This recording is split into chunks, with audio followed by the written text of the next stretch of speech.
નમસ્કાર ઉમેદવાર મિત્રો, હું 10 પ્રશ્નોની એક નવી ક્વિઝ સાવિત્રીબાઈ ફૂલે, જેમની આજે જન્મ જયંતિ છે, એમના જીવન પર આધારિત 10 પ્રશ્નો તૈયાર કરીને આવ્યો છું.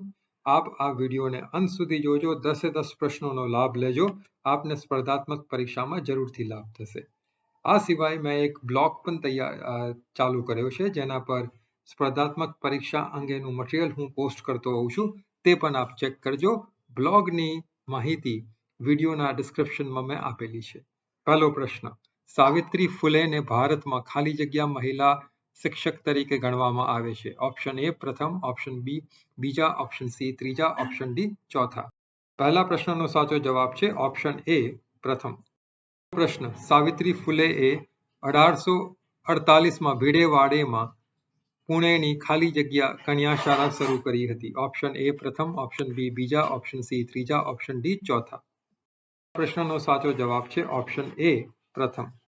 પ્રશ્ન: સાવિત્રી ફૂલેને ભારતમાં ખાલી જગ્યાની માતા તરીકે ગણવામાં આવે છે. ઓપ્શન એ શિક્ષણ, ઓપ્શન બી નારીવાદ, ઓપ્શન સી કન્યા શિક્ષણ, ઓપ્શન ડી કોઈ પણ નહીં. પ્રશ્નનો સાચો જવાબ છે ઓપ્શન બી નારીવાદની માતા.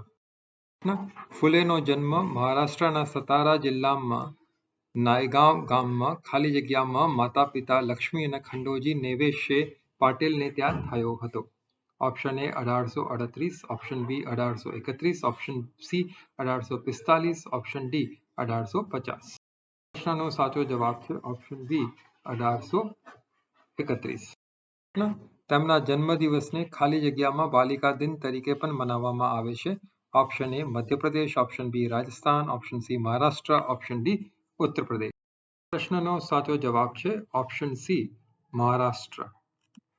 છઠ્ઠો પ્રશ્ન: તેમનો એક દત્તક પુત્ર ખાલી જગ્યા હતો, જેને બ્યુબોનિક પ્લેગ પીડિતો માટે કામ કરવા માટે ક્લિનિક ખોલ્યું હતું.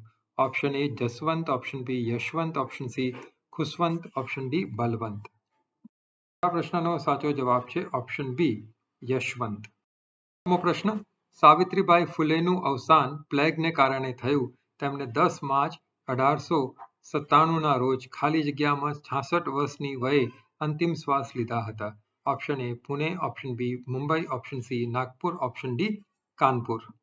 પાંચમા પ્રશ્નનો સાચો જવાબ છે ઓપ્શન એ પુણે.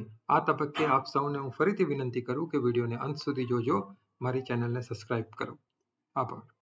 પ્રશ્ન: તેમના પતિ જ્યોતિબા ફૂલે સાથે તેમણે ખાલી જગ્યાની સ્થાપના કરી, જે એવું માનવામાં આવે છે કે પાદરીઓ અને દહેજ વિના લગ્નનું આયોજન કર્યું હતું. Option A theosophical society, option B Arya Samaj, option C Satyashodhak Samaj, option D servants of India. પ્રશ્નનો સાચો જવાબ છે ઓપ્શન સી સત્યશોધક સમાજ. નવમો પ્રશ્ન: તેમણે વાસ્તવમાં 2 શિક્ષકોના તાલીમ કાર્યક્રમોમાં પોતાની નોંધણી કરાવી. એક અમેરિકન મિશનરી ખાલી જગ્યા અહેમદનગરમાં અને પુણેની એક સામાન્ય શાળામાં. Option A Elizabeth drive, option B Nancy drive, option C Cynthia Farrar, option D Sophia Smith. નો સાચો જવાબ છે ઓપ્શન સી સિન્થિયા ફરાર. 10મો પ્રશ્ન: રિલાયન્સ જીઓ કઈ સંસ્થા સાથે ભારત જીપીટી વિકસાવી રહ્યું છે? Option A IIT Mumbai, option B IIT Kanpur, option C IIT Kharagpur, option D Indian Institute of Science. સાચો જવાબ છે ઓપ્શન સી 1849. આભાર.